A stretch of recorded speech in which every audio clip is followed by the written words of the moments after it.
चमचमीत आणि झटपट तयार होणारी ही ओल्या काजूची भाजी तुम्ही एकदा नक्की ट्राय करा. कोकण स्पेशल ही भाजी बनवताना ओले काजू साफ करण्यासाठी कुठली पद्धत वापरली की काजू अगदी झटपट साफ होतील आणि हाताला त्रास देखील होणार नाही, ते आजच्या या व्हिडिओमध्ये मी तुमच्यासोबत शेअर केलेलं आहे. अगदी साध्या, सोप्या आणि सविस्तर माहितीसह ही रेसिपी मी तुमच्यासोबत शेअर केलेली आहे. चला तर मग रेसिपीला सुरुवात करूयात. नमस्कार, रेसिपीज बाय सुप्रियामध्ये आपल्या सगळ्यांचं खूप खूप खूप मनापासून स्वागत. सगळ्यात अगोदर काजू साफ कसे करायचे ते बघूया. अशा पद्धतीचे ओले काजू कोकणामध्ये आपल्याला मिळतात. आता हे काजू आपल्याला कसे सोलायचे ते बघूयात. त्यासाठी एका वाटीमध्ये थोडंसं तेल घेतलेलं आहे. त्याचप्रमाणे साईडला एका भांड्यामध्ये थोडंसं पाणी देखील घालून घेतलेलं आहे. सुरुवातीला काजू सोलण्या अगोदर हाताला थोडंसं तेल लावून घ्यायचं. त्याचप्रमाणे विडेला देखील व्यवस्थित तेल लावून घ्यायचं आहे. यामुळे जो काजू आपण साफ करणार आहोत किंवा चिरणार आहोत त्याचा चीक जो आहे तो हाताला किंवा विळीला लागत नाही आणि काजू हे एकसारखे व्यवस्थित कापले जातात. आता हाताला जर काजूचा चीक लागला तर हाताला खाज येते किंवा कधी कधी सालही जाण्याची शक्यता असते. त्यामुळे ह्या पद्धतीने आपण पटपट काजू सोलून घ्यायचे आहे. थोड्या थोड्या वेळाने हाताला तेल लावून घ्यायचं आणि व्हिडिओमध्ये दाखवल्याप्रमाणे एक एक काजू कापून घेऊन त्याच्या आतला जो गर आहे तो काढून घ्यायचा आहे. याच पद्धतीचा वापर करून सगळे काजू आपल्याला सोलून घ्यायचे आहेत.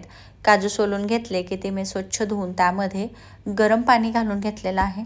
गरम पाण्यामध्ये 1 ते 2 मिनटं काजू ठेवले की लगेचच त्याचे साल किंवा कवर जे आहे ते काढून घ्यायचं.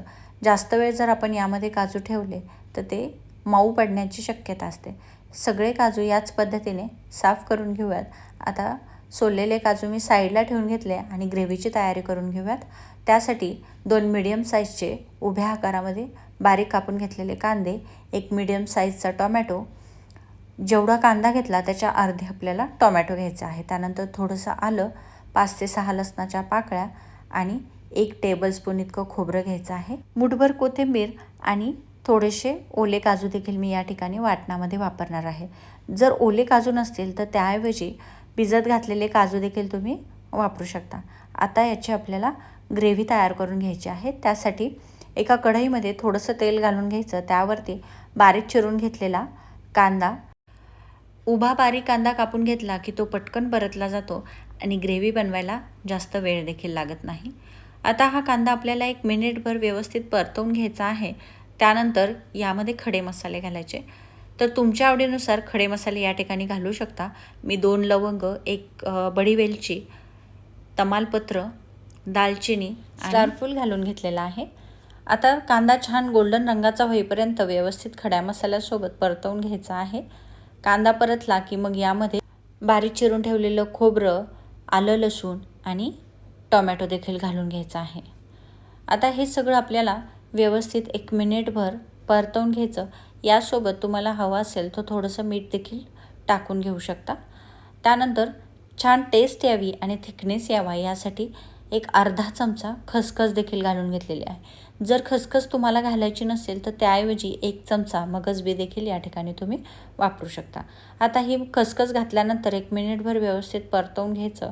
परतलं की मग यावरती झाकण ठेवून मंद आचेवरती ही ग्रेव्ही छान शिजवून घ्यायची आहे. तर ग्रेव्ही शिजवताना मध्ये मध्ये झाकण काढून सगळं मिश्रण व्यवस्थित मिक्स करून घ्यायचं, जेणेकरून मिश्रण हे कढईला चिटकणार नाही. आता साधारणतः 10 मिनटामध्ये ग्रेव्ही छान परतली जाते किंवा शिजली जाते. मध्ये मध्ये चेक करून ग्रेव्ही आपल्याला व्यवस्थित शिजवून घ्यायची आहे. शिजलेली ग्रेव्ही मी साईडला ठेवून घेतली. ती थंड झाली आणि मग मिक्सरच्या भांड्यामध्ये काढून घेतली.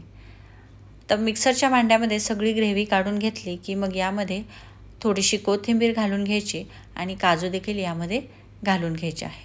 तर मी काजू विसरले होते म्हणून मी ते काजू नंतर यामध्ये ॲड करून घेतलेले आहे. तर अशा पद्धतीने अगदी छान पेस्ट या ठिकाणी पाणी न घालता आपण तयार करून घेतलेली आहे. ही ग्रेव्ही वाटताना सगळ्यात महत्त्वाची टिप्स म्हणजे पूर्णतः ग्रेव्ही थंड झाली की मग ती पाणी न घालता व्यवस्थित वाटून घ्यायची आहे. यामुळे भाजीला छान टेस्ट आणि कलर देखील येतो. भाजी बनवण्यासाठी कढईमध्ये 3 ते 4 चमचे तेल घालून घेतलेलं आहे. तेल थोडंसं गरम झालं की मग यामध्ये तयार करून ठेवलेली ग्रेव्ही घालून घ्यायची आहे. तर या ठिकाणी तेलाचं प्रमाण हे तुम्ही तुमच्या आवडीनुसार कमी जास्त करू शकता. आता ही ग्रेव्ही ऑलरेडी आपण परतवून किंवा शिजवून घेतलेली आहे, त्यामुळे ती परतवण्यासाठी जास्त वेळ लागत नाही. 1 मिनिटभर ही ग्रेव्ही छान तेलामध्ये परतवून घेतली की मग यामध्ये काही बेसिक मसाले घालून घ्यायचे आहेत. तर या ठिकाणी मी हळद, काश्मीरी लाल मिरची, काळा मसाला आणि धनापूड घालून सगळे मसाले यामध्ये मिक्स करून घेतलेले आहे.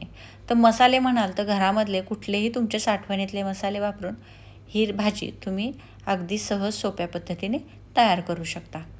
आता मसाले घातले की ग्रेव्ही छान तेल सुटेपर्यंत परतवून घ्यायचे आहे.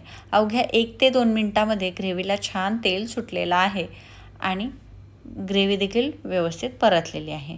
आता यामध्ये ओले काजू घालून घ्यायचे आहेत. तर या ठिकाणी मी सगळे ओले काजू स्वच्छ 2 पाण्याने धुवून घेतले आणि मग ते ग्रेव्हीमध्ये थोडे थोडे करून घालून घ्यायचे आहे. तर व्हिडिओमध्ये मी जेवढे काजू दाखवले होते त्यापेक्षा मी भाजी बनवताना जास्त काजूचा वापर केलेला आहे. आता हे काजू आपल्याला व्यवस्थित मसाल्यामध्ये किंवा ग्रेव्हीमध्ये परतवून घ्यायचे.